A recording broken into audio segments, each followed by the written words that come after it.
Brand disclaimer. The views and opinions expressed by individuals on this platform, the callers plus invited guests, are their own. The information you hear does not reflect the overall views of all parties associated with this brand. We encourage everyone to research all things heard live or via archive for edification purposes. Discretion is advised.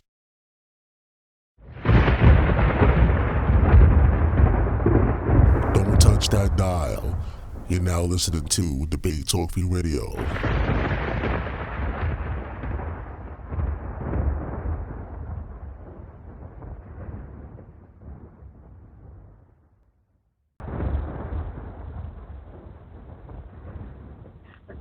Shalom, shalom, everyone, and welcome to another segment on Debate Talk for You, produced by Sal Showtime. I am going to be one of your hosts for this evening for the segment called The Second Quarter. And my name is Sister Shan-T. And on Facebook, I am known as Shan-T Doc. And on my YouTube channel, I am known as 916 Shan. I want to say welcome to all those listening in who will be listening later as well. And we want to extend an invite to all of you listening. You can call in, press 1 to talk. The number to call in is 319-527-6239. Once again, that number is 319-527-6239. Press 1 to talk to any of us hosts, right? And tonight we're going to have a fun and exciting topic to bring up. It's a little bit controversial, and that is to whom it may seem that way. So, jam-packed, we would love to hear your questions, comments, and concerns during and after the show. So, Sal, you want to come in and say a few words, my brother? Most definitely. What's going on, family? How you guys doing? Welcome to Debate Talk for You. This is the second quarter, y'all. The second quarter, hosted by Shan-T and Brother B.A. They're back with another jam-packed session for the family out there. Get your pen and pads ready, take down some notes, and make sure you call in live with your questions, your comments. Don't miss the opportunity to get the answers that you need for some of these questions. By the way, family, just to let y'all know, on the schedule, we don't have a show on Thursday, but on Friday, we got Robert Reed here. Robert Reed will be here live on Debate Talk for You, presenting a Bible lesson entitled Civil War in Israel, Then and Now. Civil War in Israel, Then and Now. Of course, everybody knows Debate Talk for You is 8 p.m. Eastern Time, so make sure you tune in to keep it locked. Yo, greetings, everybody. It's Brother B.A., and most definitely I'm glad to be here this evening. Today is a powerful concept, some real important historical information that's going out, presented by my sister Shan-T. And I have learned I've learned of some of this history. I remember about a year ago, it was myself, Shan-T, and Anonymous Hebrew. And we got together one day, and Shan-T was bringing out all these different concepts and all these different things in history that not too many believers in the scriptures are aware of. And it really, really stood out. And she had been holding on to it and examining it for quite some time. And now we just thank the Most High God for allowing us to come today and present it to you so you can go back and look it up for yourself. Like we said before, the second quarter is a platform for just information for those who want to seek it. We're not here to debate or argue. So this evening, take out your pens and your papers, sit back, and feel free to ask questions. That's what we're here for. We're here to answer the questions to the best of our ability. We're not here to fight. Most of the information we're going to give to you is public. You can go get it and research it for yourself. And without any further ado, sis, the floor is yours. Thank you, Brother B.A. Sal, you want to say anything further before we get into this thing? You got it. Go right ahead. The floor is yours. Mm-hmm. All right. I want to say, Kol Tehirim, Kol Kavod, Wehakiferes Le Yahweh, Abi Eloheinu, that is all praise, honor, and glory to Yahweh, who is my Father, our Elohim, our deity, our power. And I want to add to what Brother B.A. So eloquently introduced. as one of these topics, lessons that the Most High has allowed me to come across, discover, and get some confirmation on. And I'm delighted, excited to bring it out to those who have an ear to hear. I am doing this lesson called Yeshua's Replies to First Century Rabbis. Once again, the title is Yeshua's Replies to First Century Rabbis. We also know the name Yeshua also to be Jesus or Jesus. I'm familiar with those languages, so I understand transliteration. So we're pretty much talking about the actual character in Matthew, Mark, Luke, and John. And this is going to be about the responses that Yeshua or Jesus the Christ had when the Pharisees, Sadducees, and scribes were asking him questions, trying to trip him up. And the Pharisees, Sadducees, scribes were the most prominent Torah teachers of that time. They were very revered, very respected. They set the standard of the protocol for knowledge and understanding of the Torah. And when they approached Yeshua, they actually asked Yeshua things according to what they deemed the Pharisaical thought. And we're going to get into Pharisaical schools of thought.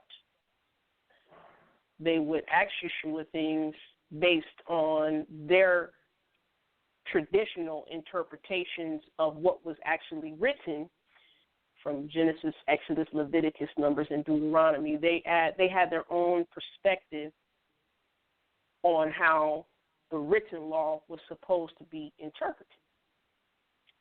And here comes Yeshua. He's speaking with a lot of power and authority. They asking him who is his teacher, things of that nature, because they had not heard of anyone with that much power in their teachings who didn't come from their yeshivas or schools. And a lot of people, because of the responses that Yeshua gave to the Pharisees, some people may believe that Yeshua was teaching against the written Torah. He was not teaching against the written Torah. He was responding to the Pharisees according to their thought process and understanding the fence laws, right? The oral law, or what's known as the Talmud. This happened in the first century. And since this information happened in the first century, it gives us a bigger insight into the gargantuan collage of what took place during Yeshua's time when he roamed the earth physically, right? Yeshua actually would confirm if the understanding was on point according to the written Torah, and he would confirm if it was not on point. And I say this may be controversial because this information that I'm going to bring out, a lot of people may be unaware of, people may not be privy to it, people may not have understood that they have access to this information pretty much right at their fingertips. And I'm going to show pretty much that this information is out there for you to take advantage of, going to seek. And just because you pick up a historical book for reference, right, it doesn't mean you adhere to it. You go into it to get people's mindset, to get people's thoughts, to get people's perspective. It's good to go back and look at somebody's recorded conversation so that you can see their opinion and be able to process how you deal with them or how you don't deal with them. right? So the purpose of this is to show that Yeshua was responding to first century rabbis and their thought processes of how they went about interpreting the written law, right? And once you get an understanding of that, you will hopefully begin to see or be provoked to go back and study for yourself and see, right, that Yeshua did not teach against the written Torah. He was actually upholding it, and he was trying to bring it to its complete and established meaning and understanding. All right? And I'm going to, along the way, have my brother B.A. read some passages. And before I do that, I'm going to tell you a little bit about the characters who I was talking about. The Pharisees, we're going to talk about their beliefs. We're going to talk about these Pharisaical schools of thought. And we're going to talk about the different Pharisaical schools of thought who were named after two different guys, two different rabbis, two different teachings that were going on during the first century A.D., right? That's just to give a little backdrop, right? All right. I hope this edifies, I hope this uplifts, and I hope this encourages. So, who are the Pharisees, and when did they come on the scene? So the Pharisees came on the scene about 164 BCE. BCE is before Common Era, right? And you can read about them in 1 Maccabees, chapter 7, verse 13. I'm not going to read it. They were called the Assyrians, and they were seeking peace with Rome because they thought they were a great ally. And so they, the Pharisees, they called themselves Habarim, or associates, you know, friends or associates, with the law, right? The law in this case would be the law, the written law and the oral law, in opposition to Hellenism. Right? Hellenism is taking on the Greek culture and ways. And so they, the Pharisees, they also started a little bit in Ezra's time, right? And the name, not given by themselves, Pharisees, Perushim, means separated, showing a strict view of uncleanness from heathen and pagans around them, which they believed had its effect on Israel. Right? So Ezra's time between 5 and 400 BCE, right? You start to see them more prominently coming on the scene, and then they really start to take a hold of what really began orally is 164 BCE, right? So their beliefs and the text that they had to establish and identify them. So their beliefs are they thought the soul was immortal, right? And they believe righteous ones pass into another body, and most things depended on the fate, on Elohim and doing good, but fate works along with everything you do. That's their belief, right? They also avoided all possible contact with a non-Pharisee because they saw them as unclean. Now the text,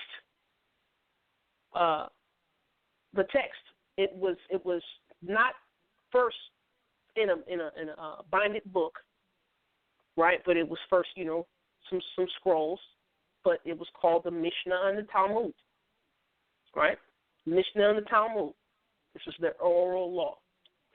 So Mishnah means repeated study and is the oldest authoritative post-biblical collection and codification of Jewish oral laws copied by scholars called Tanaim, or teachers, or repeaters, over 2 centuries. So this was between 1 AD and 225 AD. So between 1 AD and 225 AD, 225, more close to that time, that's when the oral law began to be recorded in a book form. All right? It was given final form in early 3rd century AD by a guy named Judah HaNasi. You guys know Nasi means prince, the prince, right, or the president. It presents various interpretations of selective legal traditions that have been preserved orally since the time of Ezra in 450 BCE, right? I said between 500 and 400. Smack dab in the middle is 450 BCE, right? Intense study of it by Amoraim in Palestine and Babylonia resulted in two collections of interpretations and annotation called the Gemara, which means completion, or Talmud. The Mishnah and Gemara make up the Talmud. It has 6 sections containing 63 tractates divided into chapters. Now, Talmud means study or learning of legal compilation of interpretations and annotations on the Mishnah, and it's the commentary finished from 400 AD to 690 AD. Right? Efforts made to codify its contents were halachot, pesukot, or decided laws, attributed to Yehudai Gaon in the 8th century AD, and hakalot gedalot, or great laws, by a guy named Simeon Kiara in the 9th century AD. And so lastly, in the 11th century AD in Europe, you have a Rashi, or who's known as the Rabbi Shlomo Yitzchaki, giving commentary on Mishnah and how to interpret those laws, right? So I received a little bit of this information that I'm giving you out of the Oxford Dictionary of the Jewish Religion by Warblowski and Wigolder, right? And that's the Oxford Press there, right? And so, you know, with the second quarter, you're going to get some collegiate type information. You know, this is like what people go to school for and pay large amounts of money for, right? And this is the information that they would resource. All right, so we're going to get into some of the main Pharisees and their schools of thought, along with the 2 prominent Pharisees and their schools of thought in Yeshua's time. So,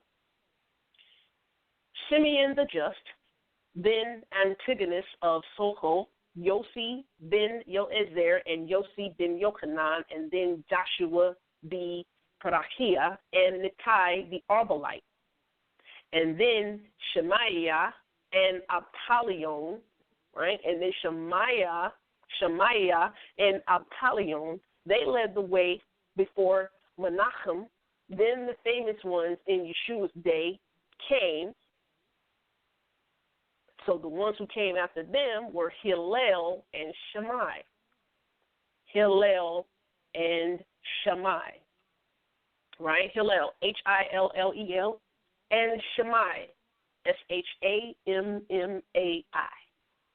We're going to talk a little bit about Shammai here, all right? Shammai lived from BCE all the way to 30 AD. Let me say that again. Shammai lived from 50 BCE to 30 AD. So he was vice president of the Sanhedrin, succeeding Menachem the Essene in the first decades of the AD era, right? He was known for his severe character contrasting with a gentler personality to Hillel, because Shammai at times favored a more strict and conservative interpretation. He did, however, say, and I quote, "Receive every man with a cheerful countenance.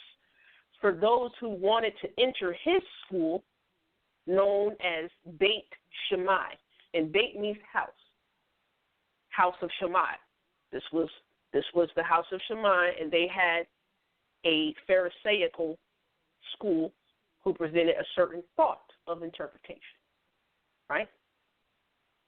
So his legal approach considered the act more significant than the intention, right? Now, Hillel. Hillel lived from 110 BCE to 10 AD. I'll say that again. Hillel lived from 110 BCE all the way to 10 AD. Right? You can calculate that. He was born in Babylon, and he was one of the first patriarchs in the line of Pharisaic sages who presided over the Sanhedrin. The Sanhedrin, right? The house of the judges, right? And he was appointed over the Sanhedrin by the sages of Jerusalem. Mark that. And he represented Palestinian Jewry to Roman authorities. So he was Hanasi, or the prince or the president, in 30 BCE to 9 BCE, and probably appointed by Herod, right? He was founder of Midrashic method, right? And he was over the Beit Hillel, or House of Hillel, having halakhic disputes with Beit Shammai. Halakhic means, the way you walk, because halak means walk, right? So halakhic means, they have these interpretations on the way you carry out certain commandments, laws, and statutes from the written Torah and the oral Torah, right? So Hillel had disputes, right, with Beit Shammai. So Hillel came across as more liberal and modest, more tolerant, teaching a proselyte, whereas Shammai banned them. All right? I want to point you to something, and you can go back and read this for yourself. In Acts chapter 15, the Sanhedrin, right, who were in Acts 15, those were Sadducees as judges put in place by Romans. I'll say that again. In Acts 15, the Sanhedrin there were Sadducees put in place by the Romans as judges. And Gamaliel was speaking to these Sadducee Sanhedrin. Right? So these were the Sadducees as judges put in place by Romans, and they took Pharisees out of that place. And so this is probably why Hasmoneans, who were pro-Sadducees, pro-Roman, pro-Greek, started massacring Pharisees, right? Because also Herod killed Pharisees because they were anti-government who were Hellenized, right? So two different Sanhedrin, right? So this other Sanhedrin now, they're the sages of Jerusalem, the Sanhedrin of the people, the sages of Jerusalem, the real Sanhedrin, and they are the ones who met apart from Romanized Sanhedrin, said Hillel, and all Nesi'im after him of Judea would be true spirit leaders lasting from 31 BCE to 425 AD, and the exception was Shammai, from 9 BCE to 30 AD. All right, so there's a Sanhedrin in Acts 15, and then there's a Sanhedrin of the people. Right? Right.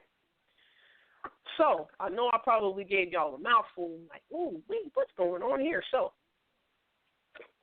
I gave you a backdrop. And what I'm going to do now is I'm going to have my brother B.A. read a few passages, and then what I'm going to do is I'm going to give the parallel to those passages, reading excerpts from the Talmud. I'm going to tell you where these interpretations from the Pharisee of Hillel or Pharisee of Shammai came from. All right? So, Brother B.A., we're going to bring up Matthew chapter 15, verses 4 to 6. Matthew chapter 15, verses 4 to 6. And then I'm going to have you read some more after that. Most definitely. Matthew chapter 15, let's pick up at verse 4. For God commanded, saying, Honor thy father and mother, and he that curseth father or mother let him die the death. But ye say, whosoever say to his father or his mother, it is a gift, by whatsoever thou mightest be profited by me, and honor not his father or his mother, he shall be free. Thus have ye made the commandment of God of none effect by your traditions. All right. So we're going to put a pin right here, talking about, Yeshua said, respect your father and your mother. And you say, he who curses a mother or father, let him, well, the Torah says, he who curses father or mother, let him be put to death. Yeshua says in verse 5, but you say, who say? The Pharisees. They say to father or mother, whatever profit you might have received from me has been dedicated. And you're going to look at this word dedicated, right?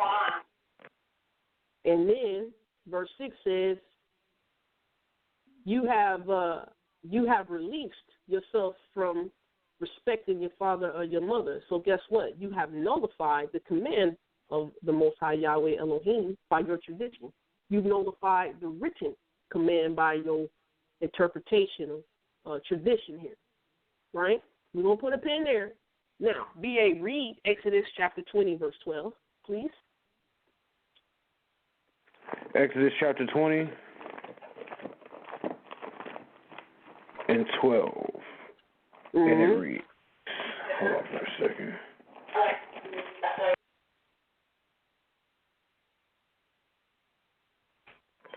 Verse 12, honor thy father and thy mother, that thy days may be long upon the land which the Lord thy God giveth thee. That's right. And could you also read Exodus chapter 21, verse 17? Exodus 21, verse 17. And he that curseth his father or his mother shall surely be put to death. Now, we're going to go to what Yeshua was referring to when he said the Pharisees was nullifying the written law according to their traditions. And we're going to go to Sanhedrin 85, section 85B, as in boy, section 85B.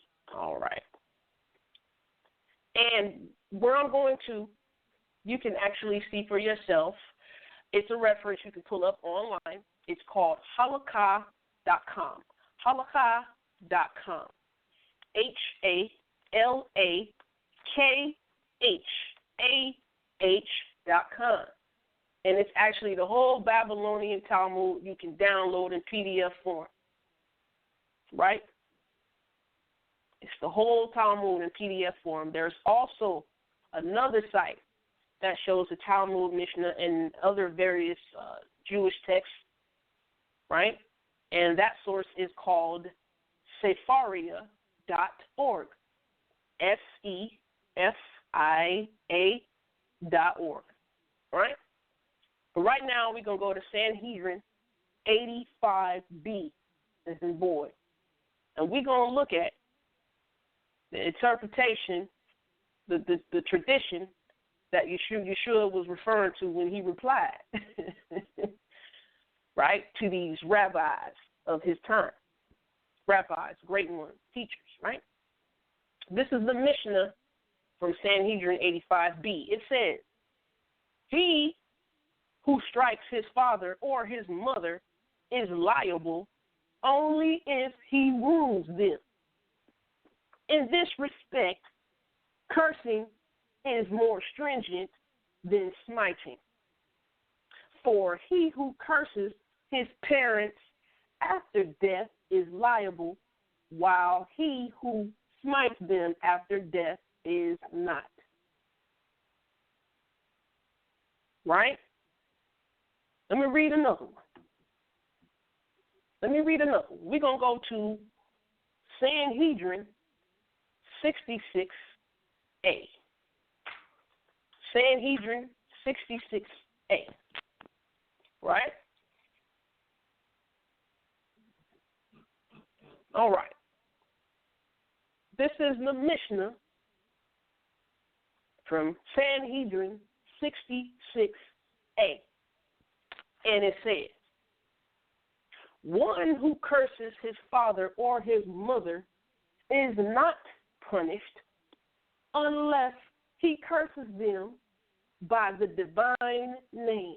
If he cursed them by an attribute, meaning, calling someone graceful or merciful, right? Rabbi Meir held him liable. But the sages ruled that he is exempt. Right? What you think about that so far, B.A.? I got some more to bring out about this respect to father and mother, and he who curses mother or father, and how the different rabbis, Pharisees of that day try to get around that. What you think about what I just read so far from the Talmud, from the oral law? Well, what we see right here is that for those who have an issue with Christ, when they say that he spoke against the Torah, we're going into historical sources, and we're proving that by the way that he was dealing with some of these individuals, that he was correcting them with what the word said, or which we understand to be the law or the Torah. So in the way that the Pharisees at this time, the things or the customs that they were adopting, it just shows that they're totally contrary to what the Most High had already established. So it's very interesting to hear it. No doubt. Now I'm going to go to another tractate called Nedarim. Nedarim, it's in the Mishnah. Nedarim 25b, as in boy. Now, Nedarim means vows or declarations, right? That's the plural. It means vows or declarations. Nedarim 25b. And it reads, 4 types of vows have the sages invalidated. Invalidated. Vows incentive, vows of exaggeration, vows in error, and vows broken under pressure, vows incentive. For example, if one was selling an article and said konam, or vow, that I do not let you have it for less than a selah or a zuz, or what is that other word? It's pretty much a piece of gold or silver money in that day, right? And the other replied, vow that I do not give you more than a shekel, right? These are things that they were saying. So if somebody says, I vow this, and it's going to be a gift or carbon to the Most High, then I can't help you, my brother, with it if I see you need.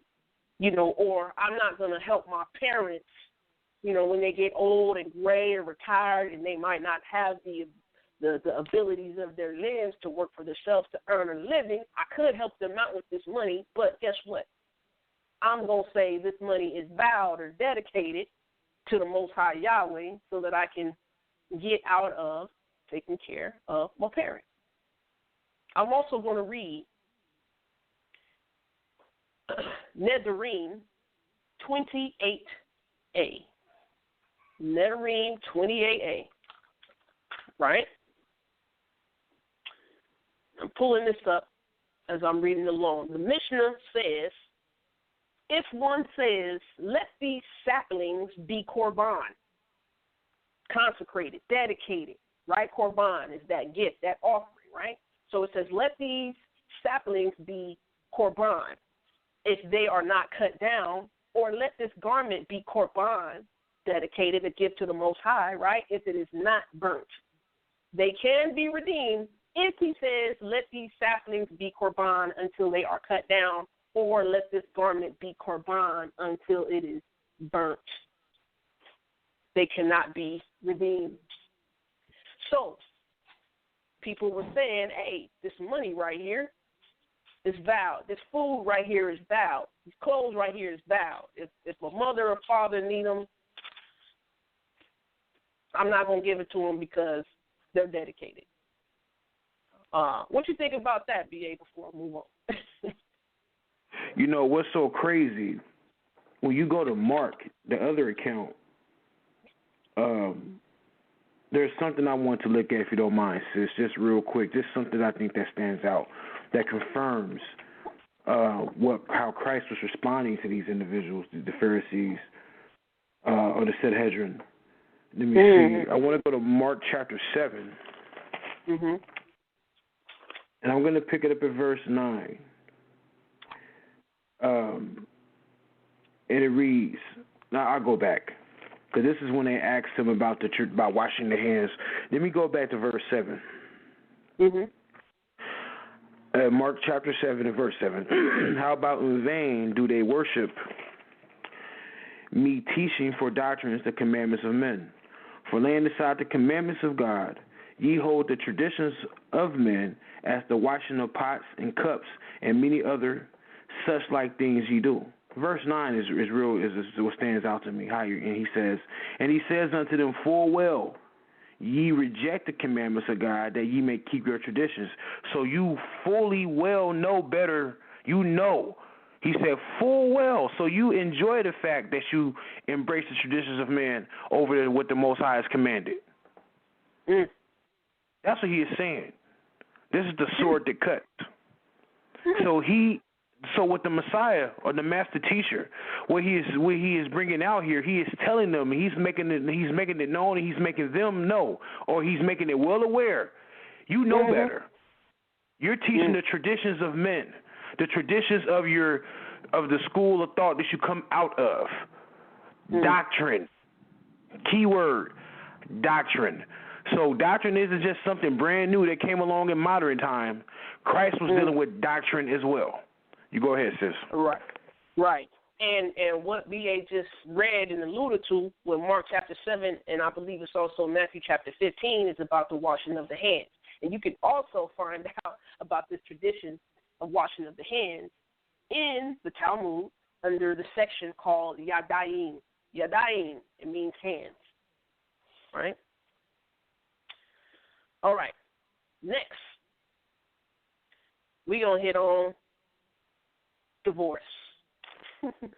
Matthew chapter 19, B.A. Matthew chapter 19, verses 1 to 9. And then I'm going to have you read another passage after that. But first, Matthew chapter 19, verses 1 to 9. Most definitely. Matthew chapter 19, pick up at verse 1, it reads, and it came to pass that when Yeshua, or Christ, had finished these sayings, he departed from Galilee and came into the coastlands of Judea by Jordan. And great multitudes followed him, and he healed them there. The Pharisees also came unto him, tempting him, and saying unto him, is it lawful for a man to put away his wife for every cause? This is the question they're asking him. And he answered and said unto them, have ye not read? Notice what he just said. I'm going to read that one more time. Have ye not read that he which made them at the beginning made them male and female? That's the question. And he said, for this cause shall a man leave father and mother, and shall cleave to his wife, and they twain shall be one flesh. Wherefore, they are no more twain, but one flesh. What therefore God hath joined together, let no man put asunder. They said unto him, why did Moses then command to give a writing of divorcement, and to put her away? And he said unto them, Moses, because of the hardness of your hearts, suffered you to put away your wives, but from the beginning it was not so. And I say unto you, whosoever shall put away his wife, except it be for fornication, and shall marry another, committed adultery. And whose marrieth her, which is put away, doeth commit adultery. Now, we're gonna focus on verse 9 here. It said, whoever puts away his wife, except on the ground of a fornication or whoring, and marries another, commits adultery. And whoever marries her who has been put away commits adultery. Right? So the question was, is it lawful to put away your wife? Right? Let's let's say, verse 7, they said to him, why then did Moshe command to give a certificate of divorce? And back in that day, it was called a get, right? And to put her away. Now, verse 3, the Pharisees came to him, Yeshua, trying to catch him up, trying to catch him slipping, trying to see, if he was this revered Torah teacher like they were, right? And they said to him, is it right for a man to put away his wife for every reason? Now, why would they ask him that? Why would they ask Yeshua that? Well, we're going to see. Let's put a pin right there. Let's go to Matthew chapter 5, verse 31 and 32, B.A.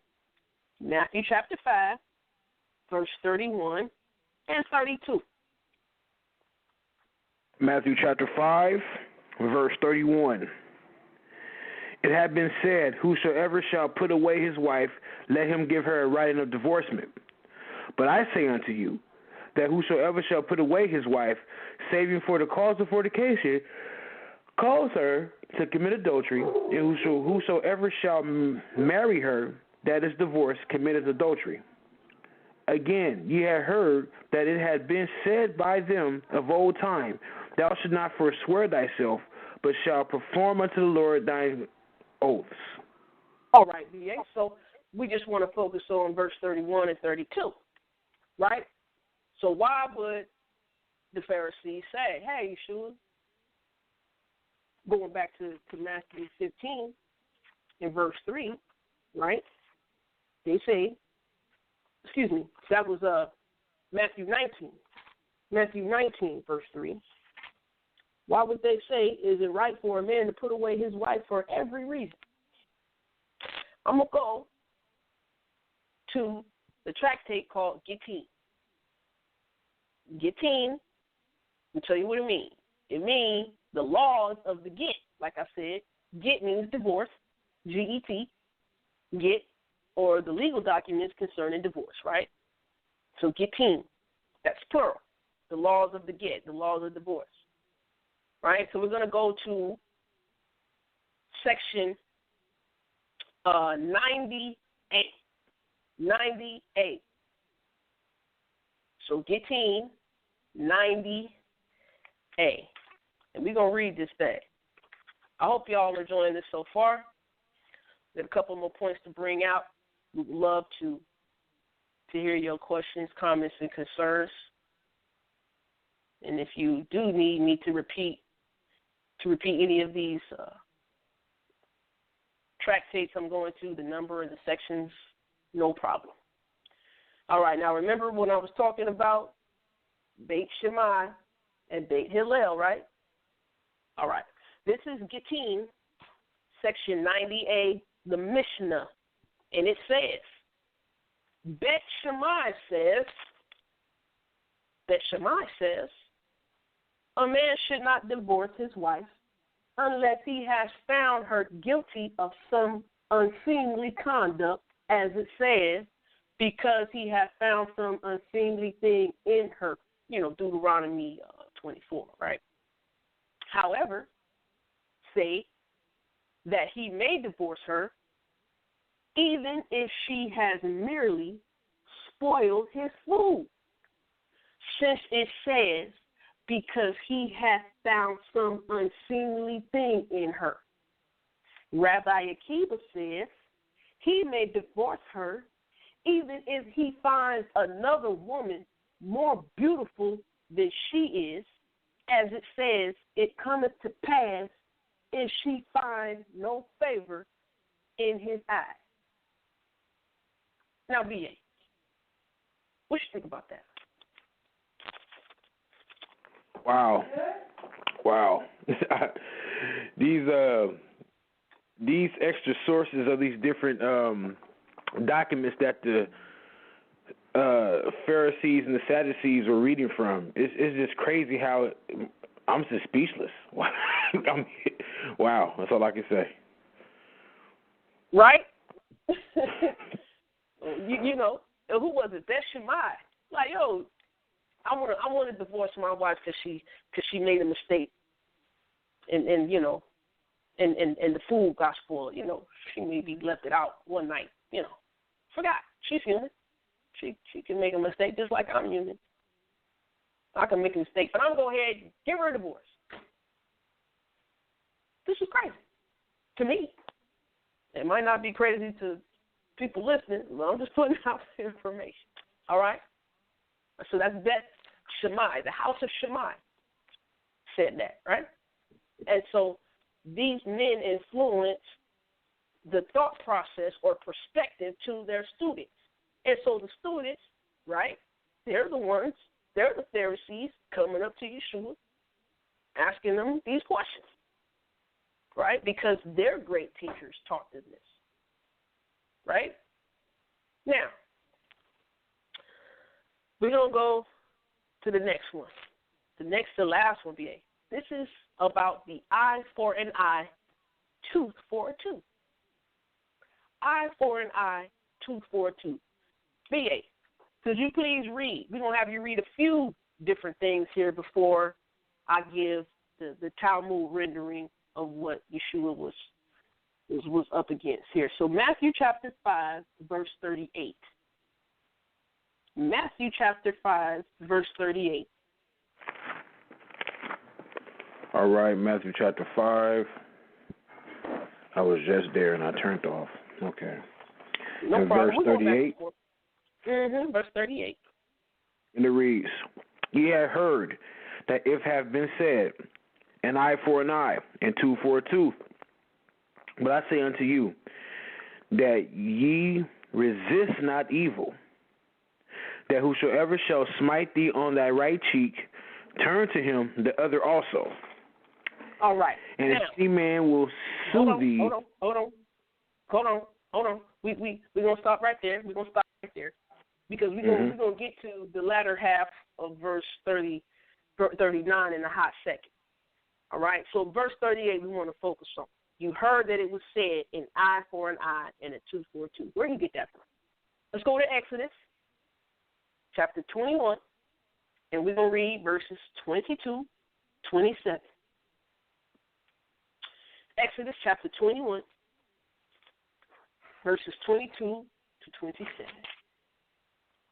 And it reads, If men strive and hurt a woman with child, so that her fruit depart from her, and yet no mischief follow, he shall be surely punished, according as the woman's husband will lay upon him, and he shall pay as the judges determine. And if any mischief follow, then thou shalt give life for life, eye for an eye, tooth for a tooth, hand for a hand, foot for a foot, burning for burning, wound for wound, stripe for stripe. If a man smite the eye of his servant, or the eye of his maid, that it perish, he shall let him go free for his eye's sake. And if he smite out his manservant's tooth, or his maid servant's tooth, he shall let him go free for his tooth's sake. All right, pause right there. Right? He's saying, if a woman lose her fruit when two men strive, right? Her fruit, that's her, she's pregnant. She lost the fruit of her womb, the child. Right? Mm-hmm. It says, he shall give through the judges. There's to be a payment, right? Now, let's go to Leviticus chapter 24. Leviticus chapter 24. And I would like you to read, if you may please, BA, verses 18 to 20. 18 through 20, Leviticus 24, and it reads, And he that killeth a beast shall make it good, beast for beast. And if a man cause a blemish in his neighbor, as he hath done, so shall it be done to him. Breach for breach, eye for eye, tooth for tooth. And as hath caused a blemish in a man, so shall it be done to him again. All right. So, Yeshua, we see he quoting what's written, right, B.A.? Exactly. All right. lastly, from the Torah, I'm going to have you read Deuteronomy chapter 19. So we can go to Deuteronomy chapter 19, verse 21. Deuteronomy chapter 19. Hold for a second. And 21. Mm-hmm. And it reads, "And thy eye shall not pity, but life shall go for life, eye for eye, tooth for tooth, hand for hand, foot for foot." Right. So we see from Matthew chapter 5:38, Yeshua was referring back to the written law, the written instruction, the written teaching, right? Right. So what we're going to do is we're going to go back to the Talmud, the oral law, and we're going to go to a section called Baba Kama or Baba Kama. Baba Kama means the gate, that's the first gate. All right? And it means the gate, the Baba is like the gate, the part, the division. Kama means first. Part of 3 tractates that deal with damages. Damages, right? That's what we see. Damages. So we're going to go to Baba Kama, section 83B. Baba Kama, section 83B. Wait for this to come up. Now, this is a long section, but I'm not going to read all of it. I'm just going to read some of it. This is to, provoke you to go back, seek study, spend some time in prayer meditation with the Most High. Let the Most High, through the Holy Spirit, lead and guide you into all truth, come to a sound conclusion. Right? Baba Kama, section 83B. And it reads, the Mishnah part reads, "One who injures a fellow man becomes liable to him for 5 items: for depreciation, for pain, for healing, for loss of time, and for degradation." How is it with depreciation? Right? If he put out his eye, cut off his arm, or break his leg, the injured person is considered as if he were a slave being sold in the marketplace, and a valuation is made as to how much he is worth previously and how much he is worth now. So this is some sort of monetary value, right? Degradation, all to be estimated in accordance with the status of the offender and the offended. The Gemara says, why pay compensation? Compensation is pretty much some payback. Typically, it's money or some sort of damage that was rendered to a person or their property, right? So it says, why pay compensation? Does the divine law not say eye for eye? Now I'm reading this. It says, it is laid down, he that smiteth any man, and he that smiteth a beast, just as in the case of smiting a beast, compensation is to be paid, so also in the case of smiting a man, compensation is to be paid. Compensation. So, eye for an eye. Right? Eye for an eye. We're going to look at this word right here. So, it was taught by Rabbi Dostai ben Judah. Eye for eye means pecuniary compensation. Pecuniary. That means relating to or consisting of money. Money. Right? Money. Now, I'm also going to go into section 84A of the same tractate, Baba Kama. Section 84A. So another Baraita taught. So this is another rabbi's teachings, and his name is Rabbi Simon ben Yochai. And he says, guess what? Eye for eye means pecuniary compensation of or relating to money. Right? The school of Rabbi Hia taught Scripture says hand in hand, meaning an article which is given from hand to hand, which is, of course, money. Right? Which is, of course, money. All right? All right. So, with that being said, anything you want to add, BA, before we move any further? Because we're talking about money, and I think money actually catapults us into the next and final thing we're going to talk about here. Let's you want to go to verse 39? Verse 39 in what book, chapter, and verse? Matthew. Say that again. Matthew 5 and Matthew chapter 5. Want to go to the next verse? Well, let's see. Hold on. Let me preface. Yeah, go ahead. We're going to talk about turn the other cheek. Right, ABA? We're going to talk about turn the other cheek. Now, ABA, check this out. I know you've heard about what turn the other cheek means. I know what I've heard. I want to hear what you've heard in the streets, especially the internet streets, of what turn the other cheek means. What have you heard that it meant? Allow somebody to abuse you. I've heard rhetoric, I can't trust so-and-so because he said turn the other cheek. I've heard a lot of rhetoric on that. And what you just brought out, those who constantly speak against this teaching, they don't have a blue in the hell clue of what they're talking about based on what you just brought out so far. Wow. So far, right? So far, because we're going to elaborate here, you know. And I've heard also turn the other cheek means that Yeshua did away with self-defense. You know, I've heard it said that turn the other cheek means be a doormat for somebody and let them just pound on you, beat on you, and all this stuff, right? Yeah, I've heard that. I've heard that too. Yeah, we supposed to be like the celebrities who got, in an unfortunate situation this past week, right? We supposed to just, be like that and let people run all over us, right? All right. Yeah. So please, by all means, read Matthew chapter 5, verse 39.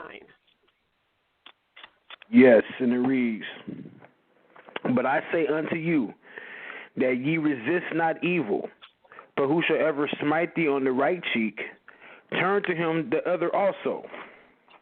Read 40? Or just stop at 39? Yeah, you can read 40. You can read 40. And if any man will sue thee at the law and take away thy coat, let him have thy cloak also. All right. So we're going to go into talking about what turn the other cheek means. It's actually an idiom, right? And we're going to see what it's all about. Now, before I say what I'm going to say about the tractate that gives more insight on it, this has to do with what's called lex talionis, or law of retaliation, right? Let's see. Let's have you read Matthew, BA, Matthew chapter 5, verses 40 to 44. Matthew chapter 5, verses 40 to 44.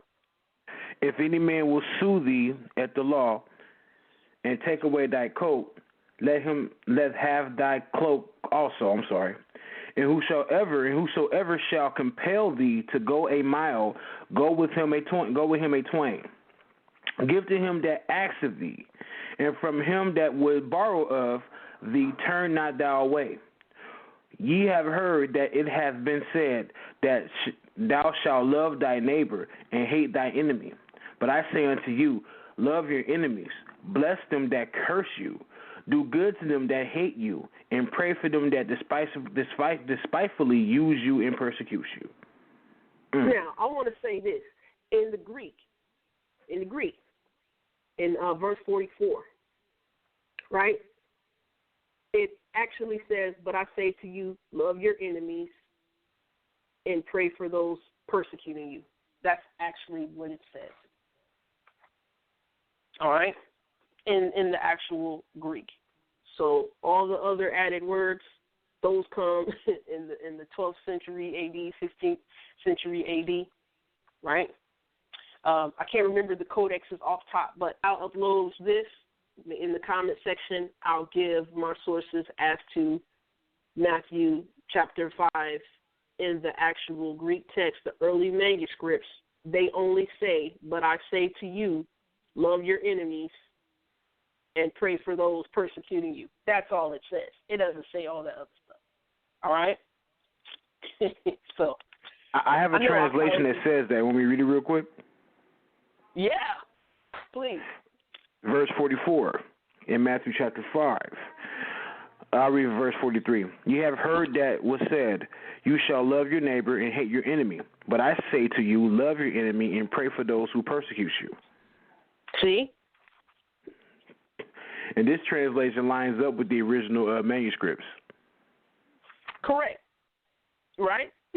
You know what I mean? When I ran across the DA, it was trippy. So in the Greek it says ego de lego hemon agapate tous ectrus humon kai proseu keste huper ton diokonton humas. But I say to you, agapate, pretty much love who's the ones who are your enemies, and kai, and proseu keste, and pray, who pray for those, the ones, diokonton, persecuting humas, you. That's just a little bit of my beginners of biblical Greek, excuse me. All right? So, now, sometime when I was looking this stuff up, BA, maybe verse 44 is probably or possibly against the sect of the Essenes, because the Essenes wrote something about hate all the sons of darkness. And maybe the sons of darkness are referring to non-Jews, right? It's pretty much out of the Dead Sea Scrolls. Here, let's see. Out of the War Scroll. The War Scroll. That's where that reference is from, right? All right, so turn the other cheek. And the reason why Yeshua said this is because there's something called a prosbul, Prosbul. B.A., you ever heard of what a prosbul is? No, I'm not too familiar with that term. Okay, we're going to talk about it. But first, let's go to Baba Kama 90A. Baba Kama 90A, and we're going to look at this turn the other cheek stuff. Yeah, we're going to look at it. You know what I mean? In the Mishnah, it says, if a man boxes or pretty much strikes or slaps another man, he has to pay him a selah or a zuz, some sort of monetary recompensation. That selah, that zuz, is silver, right? Rabbi Judah, in the name of Rabbi Joseph, the Galilean, says that he has to pay him a money, another form of monetary compensation. If he smacked him on the face, he has to pay him 200 zuz. If he did it with the back of his hand, let me say that again. If he did it with the back of his hand, he has to pay him 400 zuz. If he pulled his ear, pulled up his hair, spat on him so that the spittle reached him, removed his garment from upon him, uncovered the head of a woman in the marketplace, he must pay 400 zuz. Right? So, what this is saying, BA, is if, somebody's smiting you, turn the other cheek. Give them an opportunity to compensate you even more for the damages they have done, because you pretty much got embarrassed here from what I read, right? I got some more to read. What you think of that so far? Well, now that we we're getting the full dose of what this concept means, or this turn the other cheek, what it means. Does it sound like Christ was telling people, or did away with the defending yourself? It seems like he's rubbing the teaching in the face. It sounds like he's kind of being a smart aleck in a way toward the leadership or the powers that he's dealing with, that he has a war of words with from time to time. Because they were the wise and the prudent, right? Yeah, the wise and the prudent. And we know about the wise and the prudent. The upper echelon, they deemed themselves the elite, and deemed themselves like the top scholarly teachers of the day, right? Exactly. So this is his way of addressing what they know. He's very full aware of what they have been teaching or where they're getting their information and their sources from. So the master teacher most definitely is aware of how they're getting down, in other words. Right. Now to this word, prosbul. Prosbul. We're going to look at this word prosbul. Prosbul or Pruzvul. Right? And it's pretty much a rabbinical enactment circumventing the biblical law remitting debts during the sabbatical year by transferring a creditor's claims to the court. All right? All right. So we're going to look at this, BA. We're going to look at a couple of things here. Let's see. All right, so prosbul. We're going to look at Gittin, the laws of the divorce, right? Gittin 36A. We're going to look at Gittin 36A.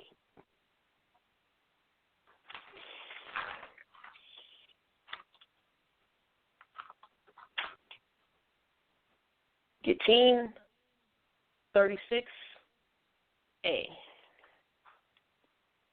And it reads, Hillel, remember I told you about Hillel before, right?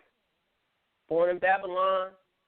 He was a little more liberal, right? He was so liberal, exactly. He did this.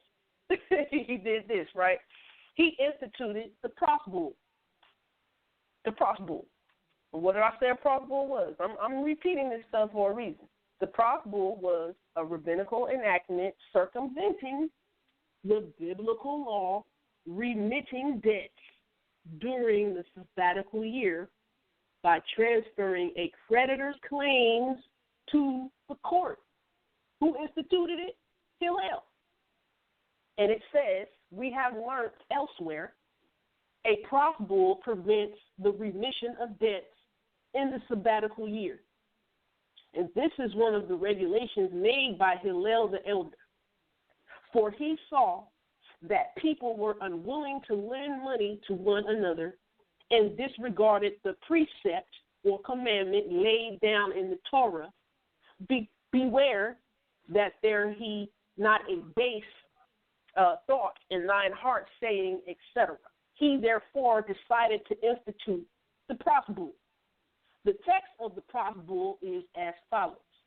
I hand over to you, so-and-so, the judges in such and such a place, my bonds, so that I may be able to recover any money owing to me from so-and-so at any time I shall declare. And the prosbul was to be signed by the judges or witnesses. Now, let me read one more thing. I don't know if y'all heard that, but let me read one more thing. I'm going to read from another tractate called Shevi'it. Shevi'it, it means the seventh year. And this is the tractate about allowing the land to rest. So we're going to read Shevi'it, section 10, verse 3. Shevi'it, section 10, verse 3.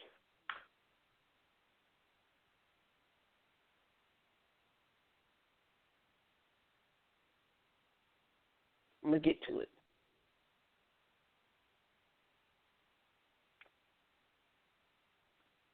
Let's see. So I'm pulling this up as we're going along. This is real time, you know what I mean? Real time. All right. The Mishnah in Shevi'it, chapter 10, Mishnah 3 and 4 reads as such. A loan secured by a prog bull is not canceled. This was one of the things instituted by Hillel the elder. For when he observed people refraining from lending to one another and thus transgressing what is written in the law, beware lest there be a base thought in thy heart, he instituted the prog bull. The Mishnah 4 says this is the formula of the prog bull. I declare before you, so and so, judges of that place, that touching any debt that I may have outstanding, I shall collect it whenever I desire. And the judges sign below, or the witnesses. Now, B.A., please read Deuteronomy chapter 15, verse 9, because this is what Hillel the elder, when he instituted the prog bull, he actually was interpreting Deuteronomy chapter 15, verse 9, to make his to make his rule. And it reads, beware that there be not a thought in thy wicked heart, saying, the 7th year, the year of release is at hand, and thy eyes be evil against thy poor brother, and thou givest him not, and he cry unto the Lord against thee, and it be sin unto thee. Man, that's going against what Moses had taught. Oh, it is. Well, let's see what it's against.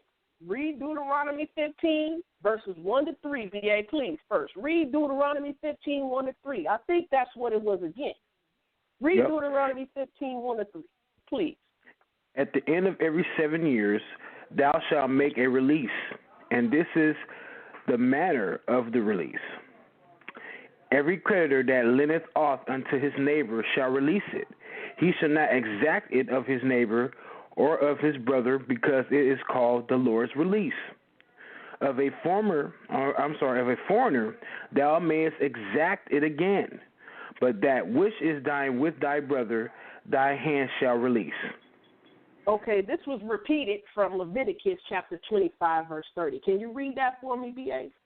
It's also against Leviticus chapter 25, verse 30. 25, verse 30. And if it be not redeemed within the space of a full year, then the house that is in the walled city shall be established forever to him that brought it throughout his generations. It shall not go out in the Jubilee. See? See what's going on here?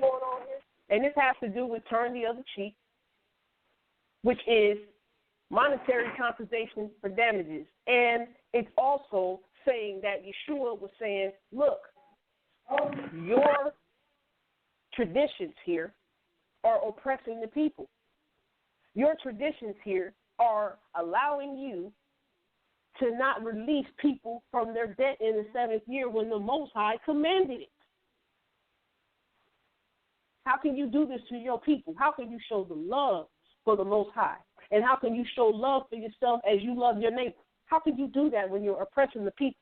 And one of the main ways that our people are oppressed are they're ill-equipped financially. Ill-equipped financially and sometimes illiterate with how to use their money. If or when they even get it, right? So the prog bull, Hillel the elder, right?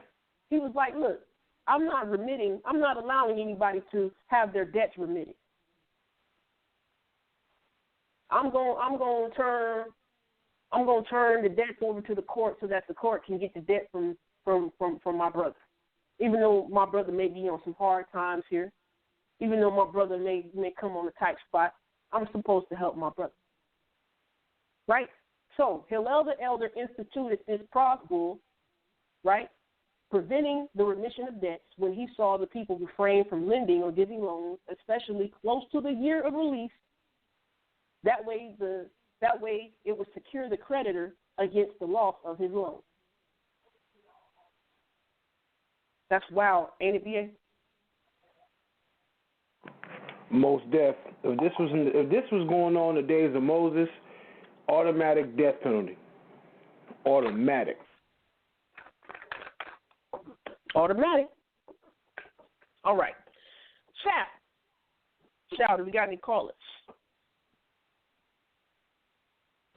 Yep, we're going to the phone lines. Once again, the number is 319-527-6239. For those that are new to the show, you got to dial that number. Once you dial that number, you put number 1, and that'll let you know that you have a question or a comment. So we're going to go to the phone lines, or you can also email me at salshowtime77. That's salshowtime77@gmail.com, or debatetalkforyou@gmail.com. Let's go to the phone lines. 916-769, you're live. Hi, Terrence here, time listener, first time caller. How are you guys? Hey, Anonymous, Good, what's going on? Shalom.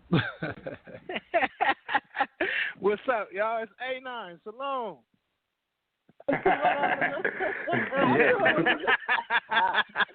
Yeah, I was like, Yo, great show, man. I was going to try to push y'all, you know what I'm saying? But proud of y'all. It's an excellent lesson. This is one lesson that a lot of people need to hear, and I thought it was great. It's something that, you know, Sis has really been passionate and teaching about behind the scenes, so to hear it come out, finally hear other people get to hear it, it's a blessing.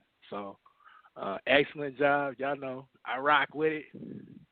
Love y'all, and keep doing what y'all doing, man, because you know I'm listening. Praise the Most High, and thank you. Yeah, no doubt. And that anybody, well, you know, I mean, y'all already proved the sources, but that Hillel and Shammai, like understanding those houses, man, that is crucial just to first century understanding. And then y'all already dealt with imperial cult worship, so yeah, man, y'all stacking the resume up, man. Y'all setting the bar high, so good job, keep it up. Obviously, salam to my man's BA.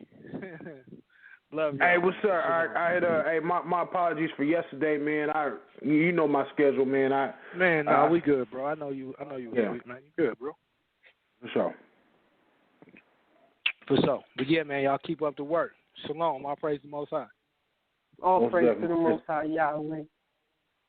This is definitely to uplift and build the kingdom. So pretty much, Sal, I want to say this concludes the lesson. And thank you for those who listened in, tuned in. Hopefully this edifies, encourages, uplifts, provokes, and persuades you to go back and look at these sources, spend some time with the Most High to come to a sound conclusion, get some more knowledge and understanding on what's going on here. And I hope we actually brought out how we brought out a proper perspective on first century AD. I know some people may not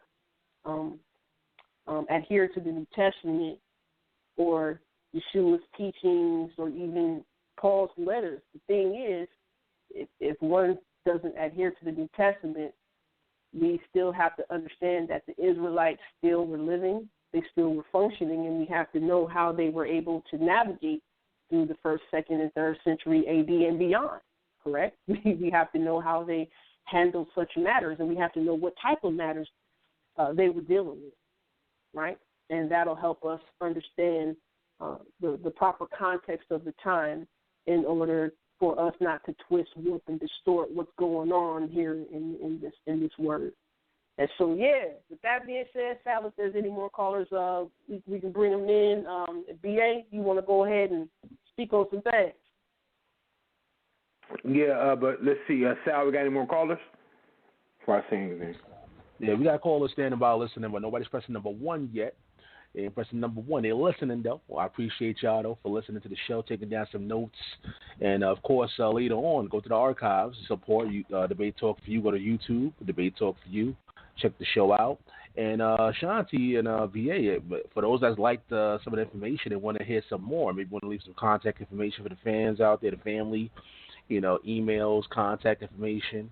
Also, give us a sneak peek of what's coming up next on the second quarter. Well, all right. Go ahead, BA. Go ahead, sis. No, I was just gonna say, just overall, a lot of this stuff that Shan-T brought out this evening, some of it is still some things that are still fairly new to me.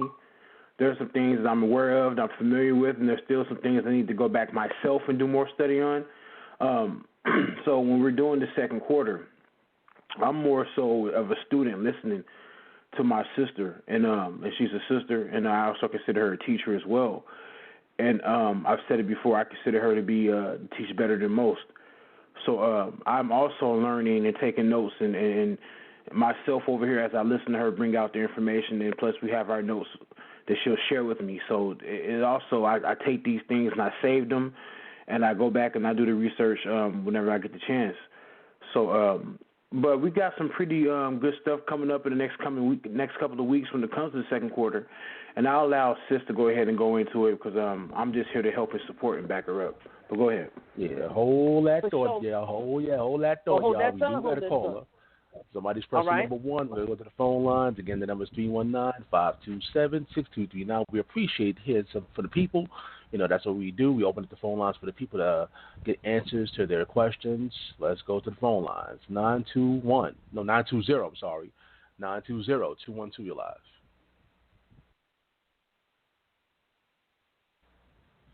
920-212, are you there? Are you there? 920. Probably on mute. Unmute your phone if you're there. All right, going once, going twice. 920-212. All right, I guess I'm going to check back in a minute, but you can go ahead with the announcements for the upcoming shows. All right, so this is Sister Shan-T once again. The contact information, my email is duckandodge1@gmail.com. That is DUCCNDODGE1@gmail.com. I'm also on the Facebook under Shan-T Dots, SHAN-T and then DOC. I also have a YouTube channel where you can see more information being brought out, and that is 916 Shan-Shan, 916 SHAN. We got some exciting topics and conversations to be had coming up on the second quarter. More collegiate type style information interwoven throughout. We're going to have some special guests come on. One of the first special guests coming on is a brother named Hanope and his wife. We're going to talk about agriculture, getting back to the culture. When people talk about pre-exile, we want to get into the ways that we were able to sustain ourselves. And one of those ways to do that is, establishing, ways to feed ourselves, ways to clothe ourselves, and businesses and things of that nature. And then we're also going to have Sister Only Love Alston on in March. She's got a new book coming out, and then we're going to pretty much bring her on to elaborate on her direct studies, being over with the brothers and sisters over in Nigeria. And she's got some things coming up where people are allowed to go to Ghana. So the second quarter, if this information was jazz packed, and if you like this type of style of teaching, you get Bible, you get history, you get the full context being brought forth. Stay tuned. We got more coming up. We're going to be talking about a few different subjects, a few different topics. I won't give the titles, although we do have the titles in place, but there's quite a few. We're going to be coming forth with Most High Willing, DA, and I. We put these things together. We spend a lot of time studying prayer, conversing with the Father, a lot of time putting this stuff together, compiling all of the resources and research material. So this is all for the love of the Most High and the Most High's people, right? So That's what it is, Sal. All right, and for those who don't know, actually, Shan-T and BA have been doing this on YouTube first. I just incorporated that formula into the Debate Talk for You brand. Are we getting any more of those YouTube videos, how it was before, or what's happening with that? Well, yeah, me and Sean, we've been doing this, we go back, since 2013, 2014, just, yeah, so, and we have a series on studies concerning the Talmud and the Zohar, defending our stance and our faith in Christ, not necessarily our attempt is not to provoke people to go out and to engage, but it's more so to seal the deal on your belief. Because there was a time not too long ago, a couple of years ago, there was a time to where a lot of people were being bullied because they were believers in Christ, and we were just putting out some information to help solidify and make sure that people were sure and that they knew what they I'm getting tongue tied, that they were sure and they were firm in their faith in Christ as the Messiah. And ever since then, we've done some other stuff. We touched on a lot of topics. I mean, we got quite a few videos, quite a few. I think that's where Sal has spotted us out. I mean, he noticed this, and it's been. We've been knowing Sal on and off for the last couple of years, and been keeping a rapport with him. So we thank the Most High for that. But go ahead, sis. Yeah, most def. The congregation that I came out of, I was doing some Turn Up Talk It Out Tuesdays. Brother BA came along, and we've been, hanging together, bringing out the word of the Most High ever since, just assisting the people. This is something that my teacher at that time, saw that I was really intrigued with, really confident with, and really consistent with spending a lot of time with the Father. And I was told, hey, share this, because the way you get help, you can actually assist someone else and help uplift them and help bring them up and help build this kingdom the righteous way. And then, BA and I, we did some Sabbath lessons together. We would actually broadcast those on either my YouTube channel or his YouTube channel. And now, the Most High has a Debate Talk for You, the second quarter. And I appreciate you, Sal, allowing this element to be brought forth, to be exhibited, and for all to hear, for all to see, because actually Joel, too, says, the Most High in the latter times is going to pour out the Spirit on the sons and the daughters. And so we have this restoration, we have this balance of male and female ruling together, having dominion together, and we see this being manifested when I and BA get to do this, in the spirit of Priscilla and Aquila in Acts chapter 18. We see male teaching, we see female teaching. I've pretty much brought these things out before. And when you have a male teaching and a female teaching together, bringing that balance, I believe that's when the Most High's full spirit is manifested, right? Because Adam is the male and the female pair, right? And Adam, that male and female pair, were created in the image of the Most High Yahweh, the Lord God of Elohim, the Lord God Elohim, with Abraham, Isaac, and Jacob. So you have all these elements. You have the male element, the female element coming together, creating that balance, and then there's creation going, and then there's the spirit manifesting. So that's what I believe is here. We're in the time of restoration, and I want to help do my part in that. So I appreciate it, Sal. We appreciate it so very much. Thank you. We love you so much for that, and keep up the good work with your vision and the direction for Debate Talk for You. Yeah, I like to bring formulas to the people that nobody really get to see, you know what I mean? So I like that element, like you brought up. You and BA have been doing this for a while, so I think it's something different. I think people need to hear it. They need to get the information, and that's what we're doing. I see 920 still standing by. Let's go back to the phone lines. Again, for those who want to call in, number's 319-527-6239. If you're already on the phone line, simply press number 1 simply press number 1, and that lets me know that you have a question or comment. Oh, somebody else pressed it. Okay, so we got 2 people standing by. All right, so let's go to 920-212. You're live. All right, 920. Are you there? Hello, can you hear me? Yes, I can hear you now. How are you? Hello? Can you hear me? Yes, we can hear you. We can hear you. Hello? How are you? Oh, okay. Yes, we can hear you. All right. I think I was trying to call through the last time. I just wanted to say, excuse me, this was a great show. I really enjoyed it.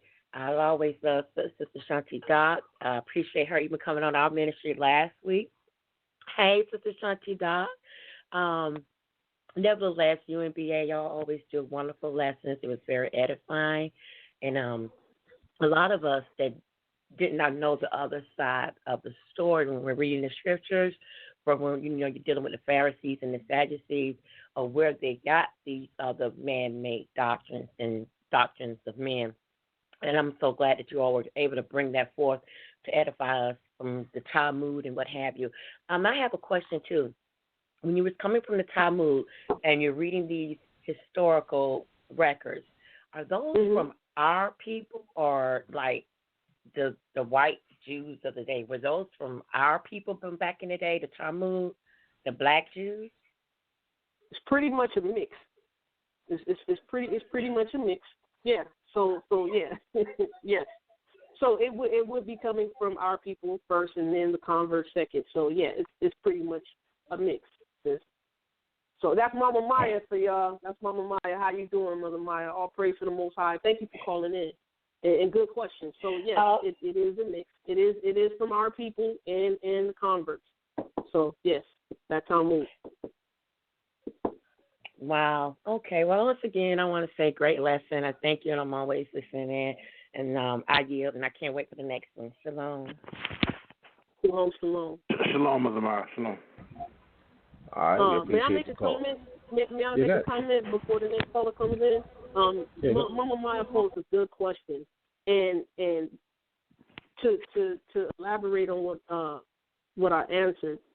Yeah, our people, Israel, we know they originally start out as a more melanated people because scientifically you can only go from more melanin to less melanin. So if you have the people in Ezra's time coming along, pretty much what I was saying, 450 BCE, and then, you get all the way to 164 BCE when things really start to take effect with the Pharisees and their own law being put out in the forefront here, yeah. We see that Israel dabbled in things that they were not supposed to. Even they knew better, they dabbled in things they were not supposed to, such as adding and taking away from the Torah, as it was told not to take away and not to add to the Torah in Deuteronomy 4. And Israel also got caught up in a lot of idolatry, a lot of S-U-N worship or sun worship, the Baals and the Asherahs, giving those idols credence. So our people have always dabbled in things they were not supposed to. And then, as time goes by, we cohabit, we mix and we mingle with these other nations. We become lighter, and then also we have the converts who come along, and they come on to the covenant, and they grab a hold on to things that they're supposed to adhere to, which is a great instruction teaching tool to give you morals, values, standards, and ethics to live by. Right, but then again, being hard-headed and stiff-necked, you get into things you're not supposed to. So I just wanted to say that real quick. Thank you, Mama Maya, for calling in. All praise to y'all. All right, BA, you want to say anything, or go to the next caller? No, we go to the next caller. Go ahead. All right, let's go to 951-210. You're live. Shalom, shalom. Can you guys hear me? Yes. All right. How you guys doing? Hello, Sister Shan-T, Maria Shan-T. This is Marie Miller calling in. Hey, Sister Marie. How you doing? How you doing, I'm Brother good. How are B.A. you? and Brother Sal? First, I want to say I love the way the direction that Blog Talk is going and Debate Talk for You is going in. I really appreciate the depth, the more in-depth conversations and information that, it's been doing this season. It's been really great. And also, I enjoyed this. I really enjoyed this show and this segment because of the fact of the resources. The resources. I've always been a big fan of Shan-T's works, Sister Shan-T's works, because she gives you a lot of resources. It doesn't hurt to learn from somebody who's read every book in the bookstore. I always tease her about that. She's read every book in the bookstore. But actually to go off what the mother was just saying, and you pretty much answered it, my question was, at that time, when you speak of the Pharisees and stuff like that, they weren't necessarily Israel. At that point, anybody who studied and grabbed hold of the Torah or the Talmud was able to become a Pharisee that wasn't necessarily Israel. It was a mix. It was a mixed multitude of nations that were running Israel at that time, wasn't it? Yeah. You had different sects breaking off, and so you had different types of Jews and different types of converts coming in. Even some of the Jews during that time, like Herod, during Josephus says during the time, I think it was 2nd century BCE or 1st century BCE, John Hyrcanus actually got the Idumeans or some Edomites to convert, and they would be known as Jews, right? So definitely a mix since then. Okay. Did I answer your question, Sister Marie? Did I answer your question? Yeah, it does. It does, because, listening to the Talmud and stuff like that, and understanding that they did, they were putting fences around it, or the laws of man or whatever, but it just sounds like you said there was so much more going on. There was so much more injected into it that had nothing to do with us, And listening to it and listening to what Yeshua was going through and stuff, he was dealing with not just the Pharisees worried about the other nations, but the Pharisees actually being a very much part of the other nations. Right. But, Yeah, it was the Pharisees, Sadducees, scribes that were actually running Israel. Yeah, it was Pharisees, Sadducees, and scribes. And remember how I was saying that there was the Sanhedrin. They pretty much ran the Beit Din or House of Judgment, and the Sanhedrin was full of judges. Well, you got these judges. Some judges were put in place by the people. Some judges were put in place by the Romans. So the ones who were put in place by the Romans, they were corrupt, and they were the Sadducees. So, and that's what I was referring to when you go back and read Acts chapter 15. Yeah. Okay. Mm-hmm. No, that clears a lot up. Thank you. Oh, you're welcome. All right, we appreciate your call.